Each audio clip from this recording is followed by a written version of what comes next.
Kasipul mawinji odhi makawuono kendo ma neni en agenda mane ma ingo ne jodak ma Kasipul? Erokamano ne jo Kasipul duto achaka imuno imore uru. Mokwongo kaka thuolo niendi mondo ago mos ne nyithindo gi mano wito ngima gi opondo.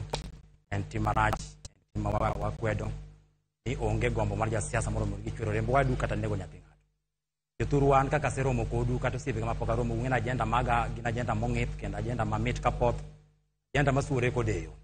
Agenda na mokwongo jodalawa ung'e ni thurwa karka wasebedo kwa jwang'o jomadongo. To muma maler ndiko Nyasaye chiwo ngima ne jogo mohero bedo giga moniang'o ken richo. Iyudo ni ka jaduong' osebedo moti to samoro onge nyakware manyalo mako bade, onge nyathine manyalo konye, kata jaduong' nyalo hinyore ot gi tuoche minyal thiedhi. Nene lek mar jodalawa ni kudhiala na bedo mjumbe ma Kasipul. To joma ikgi oniang' ma jodongo duto kachiel kod kik tho e ot gi tuoche minyal thiedhi, abi achung'negi okumba mar thieth. Ajenda mara machielo jodalawa ni nyaka nene ung'eyo ga ni ng'ama miyo moro amora ber gi pesa ne ofuke. Ing'e ni ng'ama miyo koyudo pesa to penjo nyithinda dhi chamo ang'o. Ng'ama dichuo koyudo pesa to penjo ni jama waro mane senta wa mag soda donge. Koro jodalawa ne agenda mara ni ka yuocha matindo te kachiel kod ojende matindo, ojende wetena, ano ka bimi loth ni dhi go godo wadu. Ano ka bimi bet ni dhi tong godo wadu. Abro make sure ni kaka mjumbe ma Kasipul amigi gimiluongo ni professional skills kata technical skills as sponsor idhi e college, idhi yudo education, yudo skills mari mondo mani manyalo keti iyud tich menyalo timo mondo konyi digo kaka kari mondo ibi ger dalau. Ok bimi loth ni dhi nego nyathi wadu. Jodalawa ka yuocha matindo ng'ene nyaka nene ng'ama miyo moro amora kane dhiwaga di tedo to ne dhi gombo ga tedo ga mumbo nikech mumbo ni wacho ni en kama miyo. Jodalawa tinde ka yuocha gi kata moro mane nige chuny gi achitinde onge. Tinde giwuotho ka gikuya kuya. Aene lek mara ni ka yuocha duto te matindo kachiel kod minena matindo abro ketu wegi moro miluongo ni grube matiso tiso miluongo ni saga. Ei saga kanyo abro mi kodhi maber gima wanyalo kodhi mabeyo beyo wanyalo timo godo miluongo ni smart farming. Katu keto ni pesi ofuki. Katu koro okikwechi jodalawa kwecho tek. Jothurwa anasewuothe mieche. Kasipul karka ntiere let moko ma samoro kidonje mie to pi wang'ie mao. Omiyo da gombo ni jothurwa samoro donje dala moro tido ka nyithindo kuyo, samoro nyathi dhi skul kata gimokete bondie maonge, kotim penj to nyathi ofeli chak ya nyathino fuoka joka dagi. Jothurwa nyathi ok ofuoka joka dagi. Ng'ata ma bondie ni nono en ong'enga. Kata king'iyo sani ndio osiepe ga man karka gi kanti osiepe moro mang'eny to nyiso bondie ni nono. Koro jothurwa ana gombo ni kanyalore to nyithindo ma samoro ae mier maonge gimoro manie e bondegi. Achwak negi e math moro e skul jodalawa mondo nyithindo giki oket maino mar gi somo. Eka nyithindo nyalo bedo gi teko, ka nyathi timo penj to nyathi kadho mariek. Jodalawa ung'e ni mier kama wadake ni iyudo ka samoro nyathi ri skul gi sidwaru mobaw jide berio di boro di chiko di par.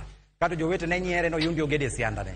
Ne en gombo mara jodalawa ni nyithindo ma samoro nyal yang no yundi ogede siandagi. Atwang negi uniform mondo gibe giromre gi jowetegi. Ko kamano jothurwa wawanyosi nitie agenda ni nikech nitie weche mara mochuya. Ang'eyo kaka ringo sipidi no jatelo.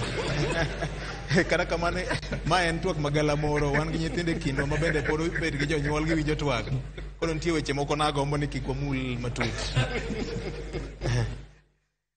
Jothurwa ung'eyo ni thurwa kama wadake niendi wantiere gi chandruok mopogore opogore.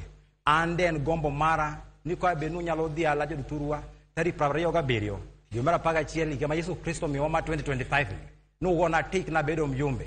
To jodalawa agenda maga ma an godo en agenda manyalo konyowa kaka joka ng'ato, agenda manyalo golowa from point A katerowa from point B. Nyaka nene jodalawa loch maber onego bed ni en loch mariwo ji. Loch maber ok en loch mapogo ji. Loch maber en loch makelo kwe kama ji nitiere. Loch maber ok en loch maber en loch monego bed ni kelo mor e chuny oganda. Ok en loch mamiyo ji kuyo ka ji obet. Ni thurwa karka jodalawa miyo tinde kata ka ng'ato dhi e liel tibet mana nyamina leng'a ionge gi kwe dhod chunyi. Ne en gombo mara kaka omundi koyo jago no mapepeta bendera ma National Liberal Party ni wiyo udhiala ber mjumbe kaita agenda maga mineno man godo mong'ith gi jothurwa waket gi e tim mondo wakony jodalawa. Iyudo ni thurwa ka ema samoro ng'ato osepuro puodho achiel ma puodho wito ndhadho mare. Nene lek mara mana kaka osiepena moko bende wacho jothurwa ni mondo waket mbolea kaachiel kod kodhi maber manyalo miyo wanyalo yudo nweng'o e puothewa. Jothurwa e agenda maga machielo iyudo ni thurwa kar ka ng'ato samoro pod dhi imodho pi mag wath. To pi wath ni jodalawa awinjo kipenjo osiepa ni dhi golo pesa kanyo. Ing'e ni kisebedo jatelo tiji en tij representation. Mano tiji achiel. Representation janyiso niya onego bed ni ne michiko iti oko kacha tiwi ni jothuru nyalo yudo konyruok kanye. An asetudora gi jolony mang'eny, antiere go osiepe matut, an go osiepe man gi ndhadhu manyalo konyowa mondo wakuny pi maler ma jothurwa nyalo modho. Jodalawa, ing'eyo ni e weche mag education, thurwa kar ka jomoko lokore Yesu Kristo. Owacho ni kok ikadho ira to kibiro basari. Osiepega ma koni nosomo kar kagi, samoro sandore malich.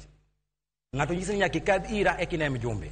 Jodalawa e sirikanda ni ka bedo mjumbe makasepol, to basari ibro chiw maonge akwede nikech basari en ratiro mag nyithindewa duto te. Erokamano. Isaac